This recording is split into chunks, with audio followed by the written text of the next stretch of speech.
മേഘപാളികൾ മെല്ലെ മാറുമ്പോൾ എല്ലാം ശാന്തം.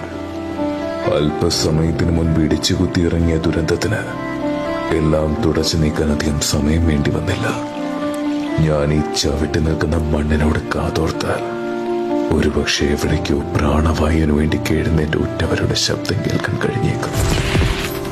മണിക്കൂറുകൾ ഇത്രയും കടന്നുപോയിട്ടും നമ്മൾ ഈ ഭീതിയിൽ നിന്ന് മുക്തരായിട്ടില്ല. ഒരുപക്ഷെ ഇതൊരു സൂചനയായിക്കൂടെ. കേരളം കാത്തിരിക്കുന്നൊരു മഹാദുരന്തമുണ്ട്.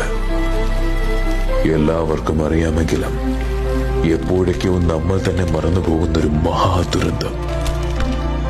ഇനിയും താമസിച്ചാൽ ഒരുപക്ഷെ കൈ കൊടുത്ത് പിടിച്ചു കയറ്റാൻ ഒരു മനുഷ്യജീവൻ ഇവിടെ അവശേഷിക്കുമോ എന്ന് തന്നെ സംശയിക്കേണ്ടി വരും. മാറ്റം വരുത്താൻ നമുക്കേ സാധിക്കൂ.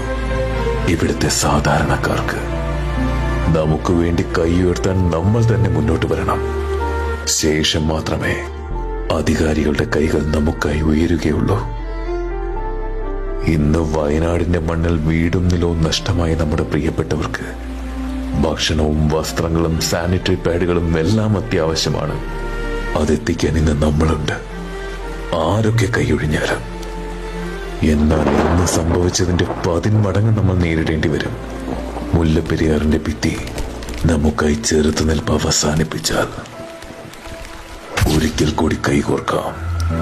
ഒരുപാട് ദുരന്തങ്ങളിലൂടെ നമ്മൾ കടന്നു പോയിട്ടുണ്ട്, മറികടന്നിട്ടുമുണ്ട്. സോഷ്യൽ മീഡിയയുടെ ശരിക്കുമുള്ള ഉപയോഗം എന്തെന്നൊരിക്കൽ അത് നിർമ്മിച്ചവർക്ക് പോലും കാണിച്ചു കൊടുത്തവരാണ് നമ്മൾ. ഇതും നമ്മൾ അതിജീവിക്കും, ഒറ്റക്കെട്ടായി, ഭയമില്ലാതെ. Justice for Kerala.